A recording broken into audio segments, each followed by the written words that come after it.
Assalamu alaikum wa rahmatullahi wa barakatuhu. Dear students, I am your teacher Dr. Irfan Ali with a new lecture of post-West horticulture, that is Hort 508. Today we will discuss about climacteric and non-climacteric ripening and what is difference between climacteric and non-climacteric fruits. First of all, we will see what is ripening. Ripening is the final stage of development of a fruit, which involves a series of physiological and biochemical events which make it acceptable for consumers. And according to Watada et al., the fruit is said to be ripe when it attains its full flavor and aroma. Students, ripening induces changes that are structural, physical, chemical, nutritional, biochemical, and enzymatic. These changes can be degradative as well as synthetic. With ripening, the fruit becomes sweeter and in most cases it becomes softer. The starch of the fruit is also converted to simple sugars, that is why the fruit becomes sweeter. Ripening also causes changes in color of the fruits. On the basis of ripening, the fruit can be classified into two categories.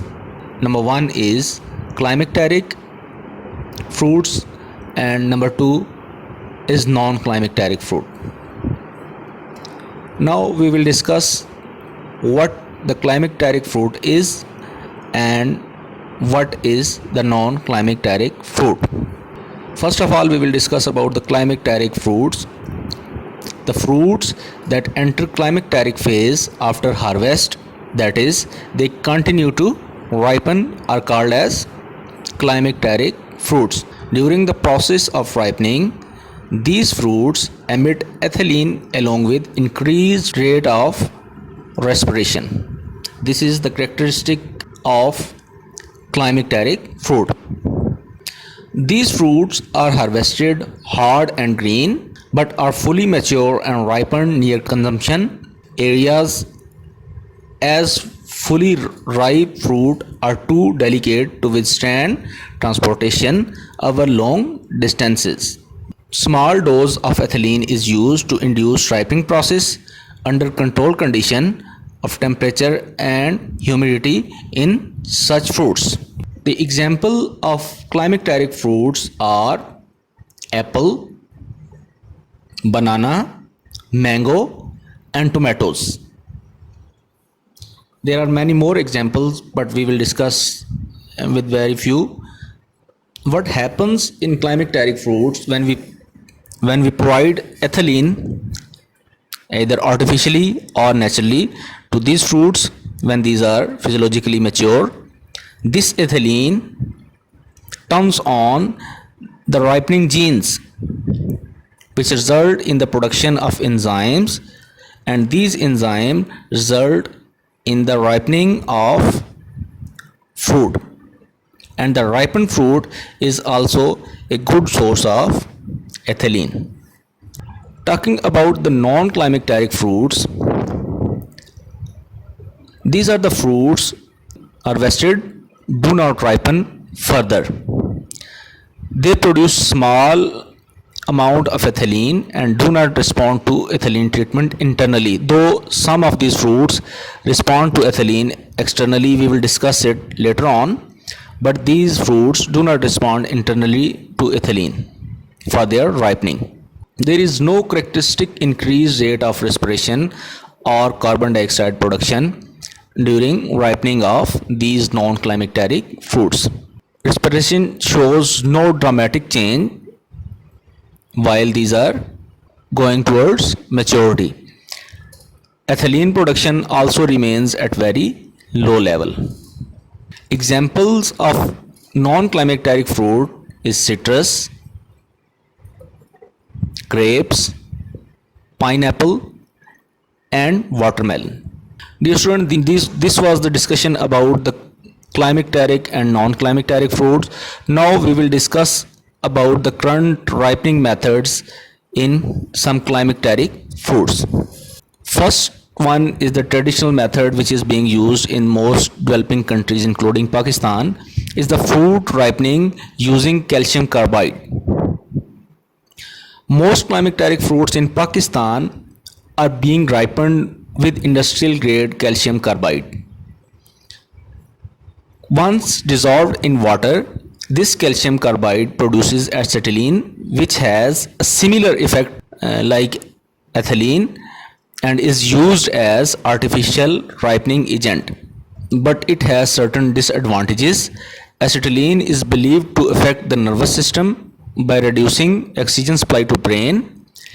It also contains traces of arsenic and phosphorus, which can be carcinogenic in nature. Therefore, the use of ethylene is banned in many countries. Pakistan has also recently banned the use of calcium carbide in the local market. The second method which is used for the ripening of climacteric fruit is the use of artificial ethylene. This is scientific and safe ripening method and is accepted worldwide. Ethylene is a natural plant hormone, as we have discussed earlier, that is being produced by the fruit itself when fruit is going towards ripening. Exposure of unripe fruit to a minute quantity of ethylene is sufficient to stimulate the natural ripening process until the fruit itself starts producing ethylene in large quantities. The use of ethylene to promote ripening is permitted in most of the countries, including Pakistan. Now we will discuss about some of the commercial sources of ethylene. First one is the cylinders of ethylene or banana gas, which are used with flow meters. The second source is ethylene generator, which are used to generate ethylene. And third one is ethylene releasing chemicals, the example of which is ethafone and 2-chloroethane phosphonic acid. These were the commercial sources that are being used for the ripening of fruit by the use of ethylene. We were studying about the climacteric ripening by ethylene gas. Now we will see how this ethylene gas is used in non-climacteric fruits for commercial purpose. The biggest example of this is the degreening in citrus. In order to improve the external skin color and market acceptance, citrus like oranges, lemon, musambi can be treated with ethylene as a degreening agent. The ethylene treatment breaks down the green chlorophyll pigment in the exterior part of the peel and allows the yellow or orange carotenoid pigments to be expressed. Hence, these fruits become acceptable in the market. So student, this was the lecture about the climacteric and non-climacteric ripening of the fruit. I hope you have understood the lecture. For any queries, you can put the comments in the comment section. I will try to answer your queries. Thank you very much.